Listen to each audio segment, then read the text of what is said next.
Hello students, कैसे हैं आप सब। आप सभी का अपने YouTube channel as national institute में स्वागत है।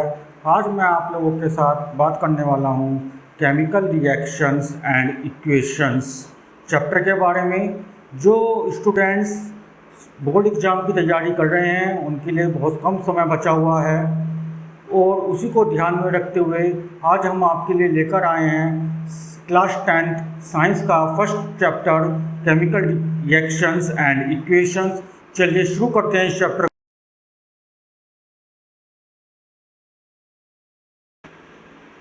तो चलिए स्टूडेंट्स शुरू करते हैं। चैप्टर का नाम जैसा आपको बताया गया केमिकल रिएक्शंस एंड इक्वेशंस, तो इसलिए नाम से हमें पता लगता है कि ये जो चैप्टर है हमारा वो 2 पार्ट्स में डिवाइडेड किया गया है। पहला केमिकल रिएक्शंस और उनके टाइप्स के बारे में, और दूसरा पार्ट है केमिकल इक्वेशंस जिसमें आप केमिकल इक्वेशंस को कैसे लिखते हैं, उनको बैलेंस कैसे करते हैं, ये सीखेंगे।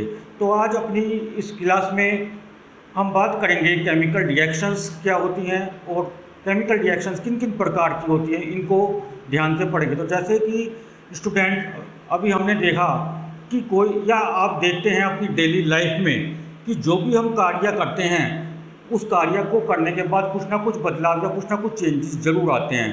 तो इसी तरीके से केमिकल रिएक्शंस यानी कि रासायनिक प्रक्रिया एक वो प्रक्रिया होती है जिसको हम कहीं भी करते हैं तो उसके बाद कुछ ना कुछ बदलाव हमें देखने को मिलता है, जो हम विभिन्न प्रकार से हम ऑब्जर्व कर सकते हैं। तो देखिए कैसे हम उनको ऑब्जर्व कर सकते हैं। मैं कुछ आपके साथ पहले डेली लाइफ में होने वाली चीज़ों के बारे में डिस्कशन करूंगा। जैसे milk is left at room temperature during summer. गर्मियों के दिनों में अगर आप दूध को अपना कमरे में किचन में खुला रखा छोड़ देते हैं, यानी कि बर्तन में रखा छोड़ देते हैं रूम टेम्परेचर पर, यानी कि कमरे में रखा छोड़ देते हैं, आप ठंडी प्लेस पर नहीं रखते हैं, तो आप कुछ घंटे बाद देखें तो क्या होगा। मिल्क जो है, दूध जो है आपका चेंज हो जाएगा, या तो फट जाएगा यानी ख़राब हो जाएगा, या उसका दही जम जाएगी, कर्ड जम जाएगी, कर्ड में कन्वर्ट हो जाएगा। तो इससे क्या देखने को मिला, यहाँ पे आपका जो मिल्क है वो चेंज हो गया, यानी कि इसमें रिएक्शन हो गई। रिएक्शन क्यों हुई? क्योंकि टेम्परेचर इंक्रीज हो गया। आप जिस एटमॉस्फेयर में आपने मिल्क रखा था उस एटमॉस्फेयर का टेम्परेचर इतना ज़्यादा था, उस टेम्परेचर के इंक्रीज होने की वजह से मिल्क ने केमिकल रिएक्शन करी आपके एटमॉस्फेयर के साथ, और वहाँ पे मिल्क जो है दूसरे सब्सटेंसेस में चेंज हो गया, जिसको हम कर्ड बोल रहे हैं, या लैक्टिक एसिड में कन्वर्ट हो गया है, या वो ख़राब हो गया है। सेकंड एग्जांपल है फूड इज कुक्ड। खाना, भोजन जो है पकाया जाता है, खाना बनाया जाता है, तो उसका भी आप टेम्परेचर इंक्रीज करते हैं। आप गैस पे आलू उबालते हैं जैसे, तो उसका टेम्परेचर बढ़ गया, उसे हीटअप मिला तो वो बॉयल हो गया। तो इस तरीके से वहाँ भी क्या हुआ, हीट के साथ रिएक्शन करने पर, हीट के साथ वहाँ पे आपके आलू जो हैं या कोई भी सब्जी जो है वो रिएक्शन कर गई, और उसकी वजह से टेम्परेचर चेंज होने की वजह से उसमें कुछ चेंजेस आ गए, रिएक्शंस हो गए। Food gets digested in our body. हम भोजन लेते हैं, हम खाना खाते हैं, खाना खाने के कुछ समय बाद हमारा भोजन जो है, खाना जो है डाइजेस्ट हो जाता है, हजम हो जाता है। वो किस वजह से होता है, वहाँ पे भी कुछ ना कुछ केमिकल रिएक्शंस हो रहा है। तो चलिए आगे देखते हैं।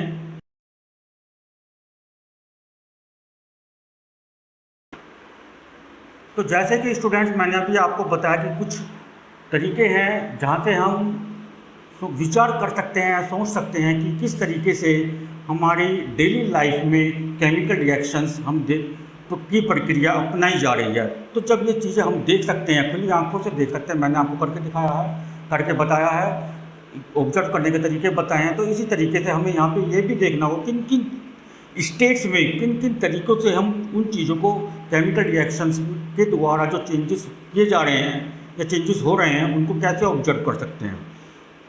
तो क्वेश्चन यही आता है आपकी, what can be observed when chemical reactions occur. जब केमिकल रिएक्शन होती है तो क्या क्या चीज़ें वहाँ पे ऑब्जर्व की जा सकती हैं।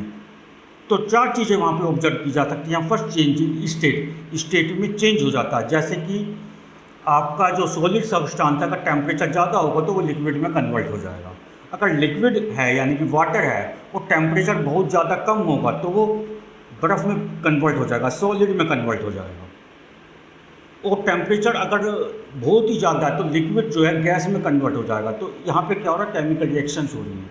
चेंज इन कलर, कलर में चेंज हो सकता है, चेंज इन गैस और चेंज इन टेम्परेचर। जैसे चेंज इन टेम्परेचर का सबसे बेस्ट एग्जांपल है कि जैसे मैंने अभी आपको मिल्क का एग्जांपल दिया कि मिल्क आपका टेम्परेचर के इंक्रीज होने की वजह से वो कर्ड में कन्वर्ट हो गया या वो ख़राब हो गया, बेकार हो गया। इसी तरीके से गर्मियों के सीज़न में स्पेशली मई और जून के महीने में आप देख सकते हैं कोई भी सामान आप खुला छोड़ दीजिए, धूप में रख दीजिए कुछ घंटों के लिए या कुछ देर के लिए, तो वो ख़राब हो जाता है। क्यों? क्योंकि उसका टेम्परेचर इतना ज़्यादा इंक्रीज हो जाता है, तो हमारे एटमॉस्फेयर से जो उसे हीट मिल रही है उससे वो रिएक्शन कर जाता है और उसमें फालतू की चीज़ें उसमें कलेक्ट हो जाती हैं, जिसकी वजह से वो सब्सटेंस जो है या वो खाने पीने की चीज़ जो है वो ख़राब हो जाती है। तो ये कुछ तीन चार तरीके हैं जिनकी हेल्प से हम देख सकते हैं कि वो केमिकल रिएक्शन हो रही है कि नहीं हो रही है। चलिए आगे चलते हैं।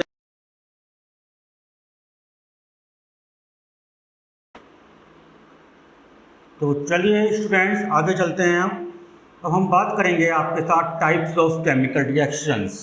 केमिकल रिएक्शंस कितने प्रकार की होती हैं? तो स्टूडेंट्स मैं आपको बता दूं, आपके जो सिलेबस में हैं वो केवल 6 प्रकार की केमिकल रिएक्शंस हैं जो कि मोस्ट इम्पोर्टेंट हैं, एग्जाम में हर बार पूछी जाती हैं। उनके नाम हैं combination reaction, decomposition reaction, displacement reaction, double displacement reaction, oxidation reaction and reduction reaction. इन सभी रिएक्शंस के बारे में हम वन बाय वन एग्जाम्पल्स के साथ पढ़ेंगे। तो स्टूडेंट बने रहिए वीडियो पर। और यदि आपने अभी तक हमारे चैनल को सब्सक्राइब नहीं करा है तो प्लीज़ चैनल को सब्सक्राइब करें और बेल आइकन नोटिफिकेशन को प्रेस करें, जिससे आपको आने वाली हमारी हर एक वीडियो समय पर और सबसे पहले मिल सके। तो चलिए आगे चलते हैं।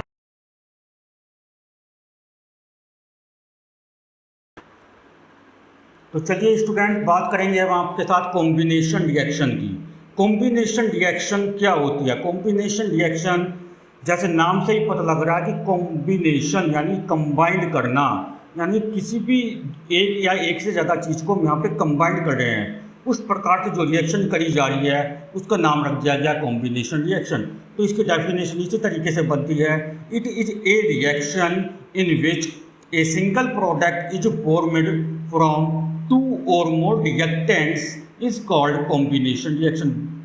जब दो या दो से ज़्यादा रिएक्टेंट्स या सब्सटेंसेस आपस में कंबाइंड होकर के एक नया सब्सटेंस बनाते हैं, सिंगल सब्सटेंस बनाते हैं, उस रिएक्शन को हम कॉम्बिनेशन रिएक्शन कहते हैं।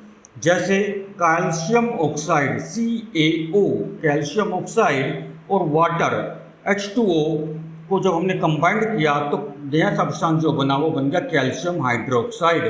तो ये जो है कॉम्बिनेशन रिएक्शन है, क्योंकि इसमें कैल्शियम और वाटर दो सब्सटेंस होगा जो कंबाइंड होकर के मिल करके एक नया सब्सटेंस बना रहे हैं जिसका नाम है कैल्शियम हाइड्रोक्साइड।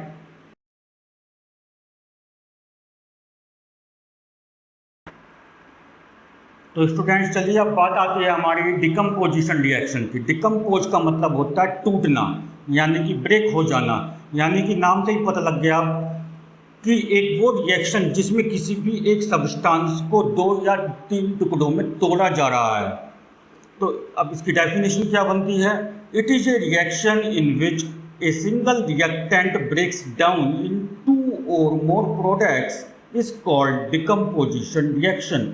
एक वो रिएक्शन जिसमें एक सिंगल सब्सटेंस को 2 या 2 से अधिक छोटे छोटे सब्सटेंसेस में या छोटे छोटे प्रोडक्ट्स में तोड़ा जाता है, ब्रेक डाउन कर दिया जाता है, उस रिएक्शन को डिकम्पोजिशन रिएक्शन कहते हैं।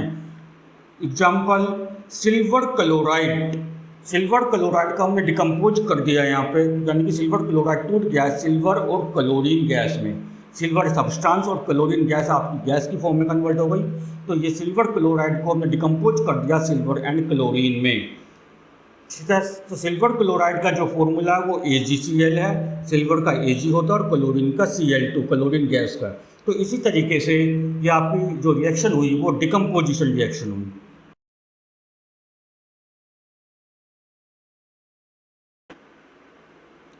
अब आता है हमारा डिस्प्लेसमेंट रिएक्शन। डिस्प्लेसमेंट रिएक्शन जैसे नाम से ही पता लग रहा है, डिस्प्लेस होना यानी कि अपनी जगह से खिसक जाना, यानी कि एक वो रिएक्शन जो अपनी जगह से अपनी पोजीशन से खिसक चुके, यानी कि वो रिएक्शन जिसमें कुछ सब्सटेंसेस या एक सब्सटेंस अपने पोजीशन से प्रीवियस पोजीशन से डिस्प्लेस होकर किसी दूसरे सब्सटेंस के साथ बैठ गया, उस रिएक्शन को डिस्प्लेसमेंट रिएक्शन कहते हैं। It is a reaction in which an element और ए सब्सटेंस इज डिस्प्लेस्ड और removed by another element is called displacement reaction. इस वो रिएक्शन जिसमें कोई भी एक एलिमेंट डिस्प्लेस्ड हो गया दूसरे एलिमेंट के साथ, उस रिएक्शन को डिस्प्लेसमेंट रिएक्शन कहा जाता है। जैसे zinc plus copper sulphate. Copper sulphate जो आपका सब्सटेंस है उसमें दो एलिमेंट हैं, कॉपर और सल्फेट। इसमें सल्फेट जो है डिस्प्लेस हो जाएगा और जिंक के साथ आके बैठ जाएगा, तो अब आपका जो नया सब्सटेंस बना वो बन गया जिंक सल्फेट और कॉपर आपका अलग हो गया।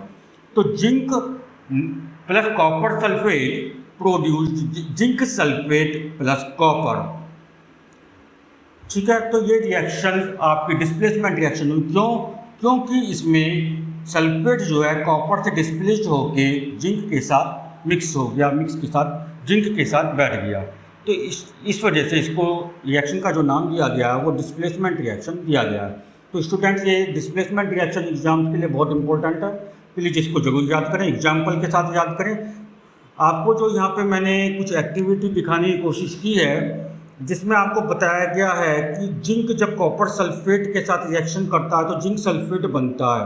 तो जिंक सल्फेट जब बनता है यहाँ पे तो उसका कलर क्या हो जाता है, या आपका क्वेश्चन एग्जाम में एक रीजनिंग के तौर पर आता है 1 या 2 मार्क्स में, जिसमें आपसे पूछा जाता है कि जब आयरन नेल को लोहे की कील को कॉपर सल्फेट सॉल्यूशन में डुबोया जाता है तो उसका कलर चेंज हो जाता है।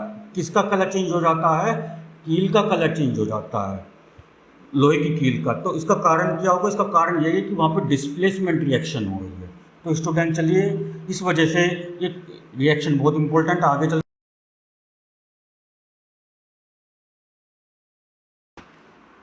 तो चलिए, जैसे अभी हमने डिस्प्लेसमेंट रिएक्शन आपको बताया है, उसमें हमने आपको बताया था कि उसमें एक सब एलिमेंट जो है दूसरे एलिमेंट के साथ बैठ जा रहा है, अपनी प्रीवियस पोजीशन से निकल करके दूसरे सब्सटेंस के साथ, दूसरे एलिमेंट के साथ बैठ जा रहा है, तो डिस्प्लेसमेंट रिएक्शन थी। यहाँ पे अब हम बात करेंगे आपके साथ डबल डिस्प्लेसमेंट रिएक्शन की, यानी कि इसमें दो एलिमेंट आपस में अपनी पोजीशन चेंज कर लेंगे। देखते हैं क्या कहता है ये। It is a reaction in which there is an exchange of ions between the reactant and product is called double displacement reaction. एक वो रिएक्शन जिसमें आयंस का एक्सचेंज होता है, यानी कि एलिमेंट्स का एक्सचेंज होता है रिएक्टेंट और प्रोडक्ट्स के बीच में, उस रिएक्शन को डबल डिस्प्लेसमेंट रिएक्शन कहा जाता है। जैसे सिल्वर नाइट्रेट और सोडियम क्लोराइड मिल करके सिल्वर क्लोराइड और सोडियम नाइट्रेट बना रहे हैं। सिल्वर नाइट्रेट जिसका केमिकल फॉर्मूला होता है AgNO3, सोडियम क्लोराइड जिसका केमिकल फॉर्मूला NaCl। दोनों को जब रिएक्शन करवाया, सिल्वर नाइट्रेट और सोडियम क्लोराइड की जब रिएक्शन करवाई तो सिल्वर क्लोराइड बना AgCl और सोडियम नाइट्रेट बना NaNO3। तो सिल्वर नाइट्रेट में से नाइट्रेट निकल गया और सोडियम के साथ लग गया, जिससे नया सब्सटेंस बना सोडियम नाइट्रेट। और सोडियम क्लोराइड में से क्लोरीन निकल गया और सिल्वर के साथ लग गया, जिससे नया सब्सटेंस बना सिल्वर क्लोराइड। तो इस रिएक्शन में अगर आप ध्यान से देखते हैं तो आप देखेंगे कि इसमें क्लोरीन और नाइट्रेट दोनों ने अपनी पोजीशन चेंज कर ली। रिएक्टेंट में ये किसी और के साथ थे, प्रोडक्ट में किसी और के साथ बैठ गए। तो इस वजह से दो एलिमेंट्स का यहाँ पे डिस्प्लेसमेंट हो रहा है, पोजीशन चेंज करी जा रही है रिएक्टेंट से प्रोडक्ट तक पहुँचते समय। तो इस वजह से इस रिएक्शन का नाम डबल डिस्प्लेसमेंट रिएक्शन है।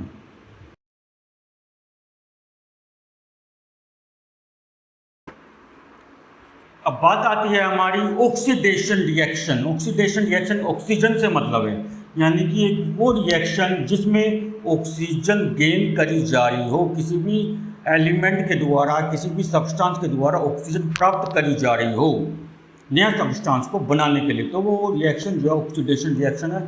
It is a reaction in which a substance gains oxygen during the reaction is called oxidation reaction। एक वो रिएक्शन जिसमें कोई सब्सटेंस ऑक्सीजन को गेन करता है रिएक्शन के दौरान, यानी कि ऑक्सीजन प्राप्त कर रहा है, इज कॉल्ड ऑक्सीडेशन रिएक्शन।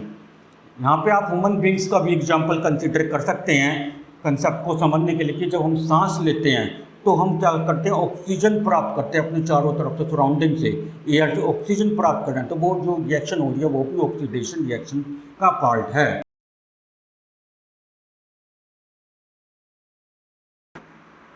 अब आती है हमारी रिडक्शन रिएक्शन। रिडक्शन में जैसे कि यानी कि नाम से ही पता लग रहा है, रिडक्शन का मतलब रिड्यूस होना, रिड्यूस का मतलब कम होना, यानी कि ऑक्सीजन का लॉस होना। यानी ऑक्सीडेशन और रिडक्शन रिएक्शन एक दूसरे के अपोजिट रिएक्शंस हैं। It is a reaction in which a substance loss of oxygen during the reaction is called reduction reaction.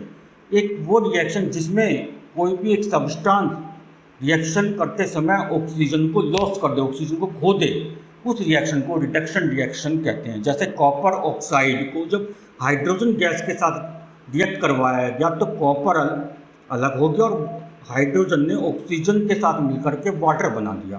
तो यहाँ इस रिएक्शन को अगर आप ध्यान से देखते हैं तो इसमें ऑक्सीडेशन और रिडक्शन दोनों हो रहा है। कैसे, चलिए बताते हैं आपको। कॉपर ऑक्साइड ने जब हाइड्रोजन के साथ रिएक्शन करा तो कॉपर बन गया, यानी कि पहले क्या था, कॉपर ऑक्साइड का प्रोडक्ट में क्या बन गया, कॉपर। तो यहाँ पे ऑक्सीजन का लॉस हो गया, तो ये तो हो गया आपका रिडक्शन रिएक्शन। और हाइड्रोजन था, हाइड्रोजन ने क्या करा, रिएक्शन करने के समय ऑक्सीजन को अपनी तरफ खींच लिया, ऑक्सीजन को प्राप्त कर लिया, तो क्या बना दिया, वाटर बना दिया। ये इस वजह से यहाँ पे ये हो गया ऑक्सीडेशन रिएक्शन। इस ऑक्सीडेशन रिडक्शन रिएक्शन का एक दूसरा नाम भी दिया गया है, redox reaction, REDOX, redox reaction. Exam में कई बार रिडॉक्स रिएक्शन के नाम से ही पूछा जाता है, तो इस वजह से ये इम्पोर्टेंट भी है और एग्जाम में जरूर आता है कि ऑक्सीडेशन रिडक्शन रिएक्शन क्या होती है। या कई बार ये भी पूछ लेते हैं एग्जाम में कि oxidation and reduction reaction are the opposite to each other, एक दूसरे के अपोजिट कहलाते हैं। वाई, क्यों?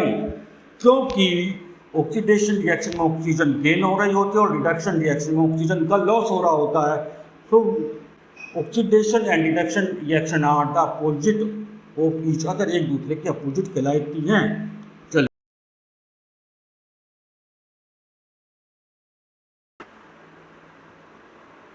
तो चलिए, अभी तक जो हमने आपको रिएक्शंस पढ़ाई ये मोस्ट इम्पोर्टेंट रिएक्शंस थी, पर कुछ स्पेशल रिएक्शंस भी हमें इस चैप्टर में कवर करनी है, जो आपकी 4 प्रकार की हैं। उनके नाम हैं precipitation reaction, exothermic reaction, endothermic reaction और थर्मल डिकम्पोजिशन रिएक्शन। अब इन चारों रिएक्शंस को हम एक एक करके पढ़ेंगे। तो चलिए शुरू करते हैं। सबसे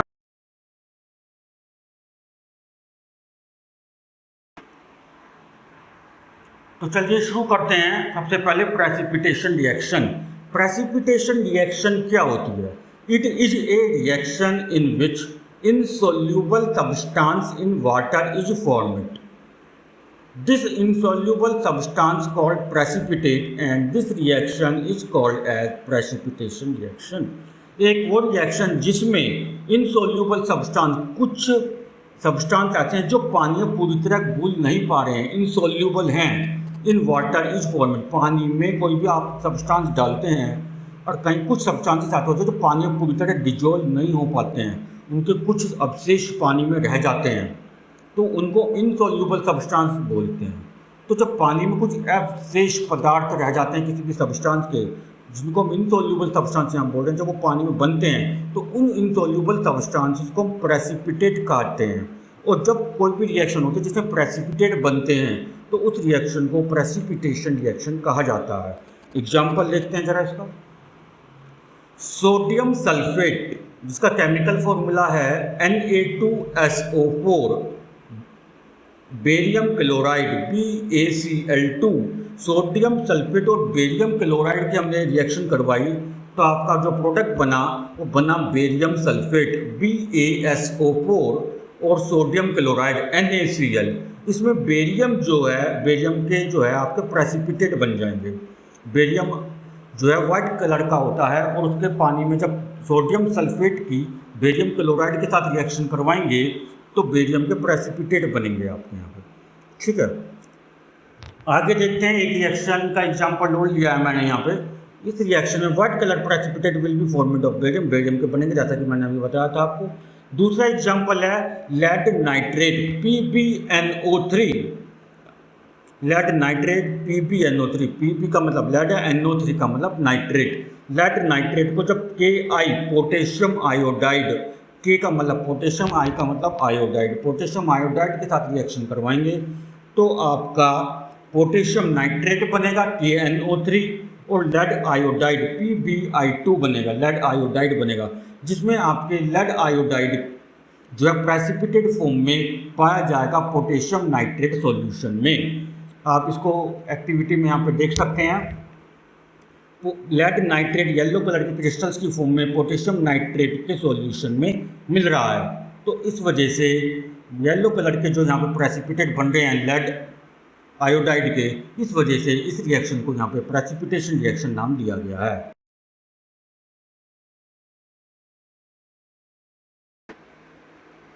अब आता है आपका exothermic reaction and endothermic reaction.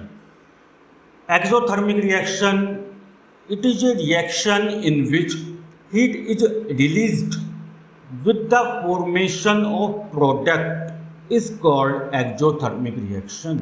एक वो रिएक्शन जिसमें हीट को रिलीज किया जाता है सराउंडिंग में। जब कोई भी नया प्रोडक्ट बनता है हीट रिलीज होती है काफ़ी लार्ज अमाउंट में, उस रिएक्शन को हम एक्सोथर्मिक रिएक्शन कहते हैं। जैसे मीथेन को जब ऑक्सीजन के साथ रिएक्शन करते हैं, यानी कि मीथेन को जब एटमॉस्फेयर में के साथ रिएक्शन करवाते तो कार्बन डाइऑक्साइड बनता है और वाटर। तो वाटर तो आपका सब्सटेंस हो गया, प्रोडक्ट हो गया। कार्बन डाइऑक्साइड आपकी एक तरीके से हीट है जो गैस की फॉर्म में रिलीज होते हैं, बहुत तेज़ी से रिलीज होते हैं, and large amount of heat is generated in their surrounding, due to which the name is given as exothermic reaction, जिसकी वजह से इस रिएक्शन को एक्सोथर्मिक रिएक्शन नाम दिया गया है। Endothermic reaction, endothermic reaction it is a reaction in which heat energy is absorbed by the substance is called endothermic reaction. एक वो रिएक्शन जिसमें कोई भी नया प्रोडक्ट को बनाने के लिए हीट एनर्जी को एब्जॉर्ब किया जाता है, अपने अंदर समाया जाता है किसी भी नया प्रोडक्ट को बनाने के लिए, उस रिएक्शन को हम एंडोथर्मिक रिएक्शन कहते हैं। जैसे सिल्वर ब्रोमाइड जो है, silver plus bromide Ag plus Br2, ठीक है, एंडोथर्मिक रिएक्शन। एक्सोथर्मिक रिएक्शन और एंडोथर्मिक रिएक्शन एक दूसरे के अपोजिट रिएक्शंस हैं। एक्सोथर्मिक रिएक्शन में हीट रिलीज हो रही है और एंडोथर्मिक रिएक्शन में हीट एब्जॉर्ब की जा रही है।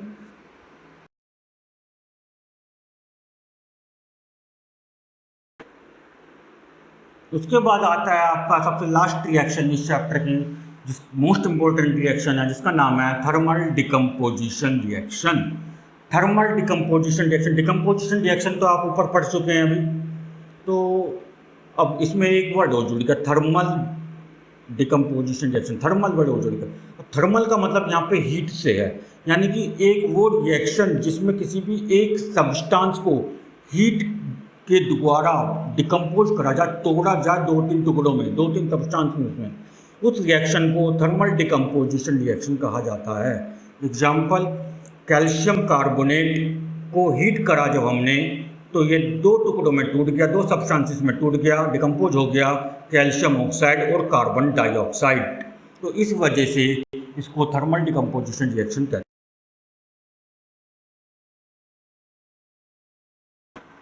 और अब इस चैप्टर का सबसे इम्पोर्टेंट टॉपिक आता है कोरोजन। कोरोजन क्या होता है? कोरोजन का पहले मैं थोड़ा जनरल बात कर लेते हैं कोरोजन के बारे में। कोरोजन हम किसको कहते हैं? जब किसी भी लोहे की बॉडी पर, लोहे के सामान पर, लोहे के ऑब्जेक्ट पर जंग लग जाता है, जैसा कि आप यहाँ पे पिक्चर में देख सकते हैं, जो कार है, गाड़ी जो है यहाँ पे शो करी गई है, इस पे इसकी बॉडी पर जंग लग चुका है, जो कि रेडिश या ब्राउन शेड में आपको दिखाई दे रहा है यहाँ पे। तो या तो हम जंग लगने को तो हम रस्टिंग भी कहते हैं इंग्लिश में। तो कोरोजन क्या नाम है उसको ज़रा पढ़ते हैं। When a metal is attacked by the substance around it, such as moisture, acid, etc., is said to be corrode, and this process is called corrosion. जब कोई भी किसी भी एक मेटल को उसके चारों तरफ उसके एटमॉस्फेयर में जितने भी सब्सटेंसेस मौजूद हैं, उन सब्सटेंसेस के द्वारा उस बॉडी से उस ऑब्जेक्ट के से रिएक्शन करते हैं, तो जैसे moisture, acid, rain, sunlight, air, इन सभी के द्वारा तो धीरे धीरे वो जो मेटल के जो ऑब्जेक्ट्स हैं वो धीरे धीरे गलने लग जाते हैं। मेटल जो है बेकार होने लग जाती है, मेटल गलने लग जाती है। इस प्रोसेस को हम कहते हैं corrode, and this process is called corrosion. और इस प्रक्रिया को जब लंबे समय तक चलता रहता है, जब प्रक्रिया जब लंबे समय तक चलती रहती है तो इसको कहा जाता है कोरोजन। एग्जाम्पल कार बॉडी और ब्रिजेस।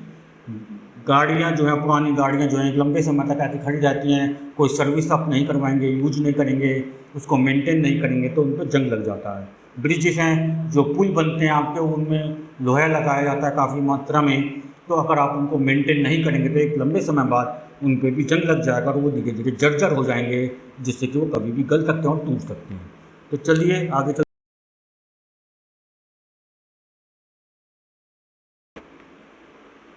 अब आता है आपका रेंसिडिटी। रेंसिडिटी क्या होती है? आपने कुछ बेकरी आइटम्स देखे होंगे जो ज़्यादा गर्मी पड़ने पर ख़राब हो जाते हैं, बिना फ्रिज के रखने पर या कूल प्लेस पर ना रखें या ज़्यादा दिन तक हम उन्हें ऐसे रख के छोड़ दें बनने के बाद तो ख़राब हो जाते हैं। या चिप्स के पैकेट हैं, आप खुला छोड़ दीजिए, मानसून सीजन में, बरसात के मौसम में, बारिश के दोनों में। बिस्कुट का पैकेट हैं तो वे सील जाते हैं, उनमें करारापन, क्रिस्पीपन नहीं रहता है। तो यही सब चीज़ों को हम रेंसिडिटी कहते हैं। तो देखते हैं क्या है। When fat and oils are oxidized, they become rancid, and their smell as well as their taste become changed. This process is called rancidity. जितने भी आपके तले भुने पदार्थ होते हैं या बेकरी आइटम्स होते हैं, उन्हें ऑयल्स का यूज किया जाता है, और जब उन्हें हम काफ़ी लंबे समय तक खुले में रख देते हैं तो हमारे एटमॉस्फेयर में ऑक्सीजन मौजूद है, ये आप सभी जानते हैं, तो ऑक्सीजन के साथ एटमॉस्फेयर के साथ रिएक्शन कर लेते हैं। ऑक्सीडेशन रिएक्शन यहाँ पे एक तरीके से हो जाता है, यानी कि वो सब्सटेंस जो हैं, तले भुने पदार्थ जो हैं वो ऑक्सीडाइज्ड हो जाते हैं, और जब वो ऑक्सीडाइज हो जाते हैं वो रेंसिड हो जाते हैं, यानी कि सड़ जाते हैं। शुद्ध भाषा में हिंदी में कहें तो रेंसिड हो जाते हैं, यानी कि सड़ना। एंड जैसे वो कोई भी सब खाने पीने का सामान जो सड़ जाता है उसमें स्मेल आने लगती है, उसका टेस्ट बदल जाता है, और इस पूरी प्रक्रिया को हम रेंसिडिटी कहते हैं। तो इसी वजह से जो आपके नमकीन हैं और चिप्स हैं या कुरकुरे के जो पैकेट्स हैं, इनमें नाइट्रोजन गैस को भरा जाता है जब उनकी पैकिंग करी जाती है इंडस्ट्रीज में, जिससे कि वो ऑक्सीडाइज्ड ना हो। A flush bag of chips with gas such as nitrogen to prevent chips from getting oxidized. वो और इस यहाँ पे उसमें नाइट्रोजन गैस इस वजह से भरी जाती है कि जिससे कि वो लंबे समय तक क्रिस्पी बने रहे, उनका टेस्ट बना रहे, वो सड़े नहीं, उनका इसमें से स्मेल ना आए, उनका टेस्ट चेंज ना हो, सब कुछ, और कलर चेंज ना हो। तो इस वजह से वहाँ पे नाइट्रोजन गैस भरी जाती है, और आप उस पैकेट को फाड़ते हैं, खोलते हैं खाने के लिए, और पैकेट को लंबे समय तक ऐसे छोड़ देते हैं बिना चिप्स का, खुला छोड़ देते हैं, तो चिप्स आप देखेंगे ऑक्सीडाइज हो जाएंगे, उनका कलर भी चेंज हो सकता है, उनका टेस्ट भी चेंज हो सकता है, और उनमें स्मेल भी आ सकती है। तो इस प्रोसेस को हम रेंसिडिटी कहते हैं। तो स्टूडेंट्स, आपको हमारी वीडियो कैसे लगी? प्लीज़ अगर आपको वीडियो अच्छी लगी तो चैनल को सब्सक्राइब करें, लाइक करें और अपने दोस्तों के साथ शेयर करें, जिससे कि आपके साथ साथ और आपके फ्रेंड्स भी एग्जाम में अच्छे नंबर ला सकें, और बेल आइकन नोटिफिकेशन जरूर प्रेस करें, जिससे आपको हमारी हर एक वीडियो समय पर सबसे पहले मिल सके, और यूट्यूब चैनल को सब्सक्राइब करना ना भूलें। Thank you.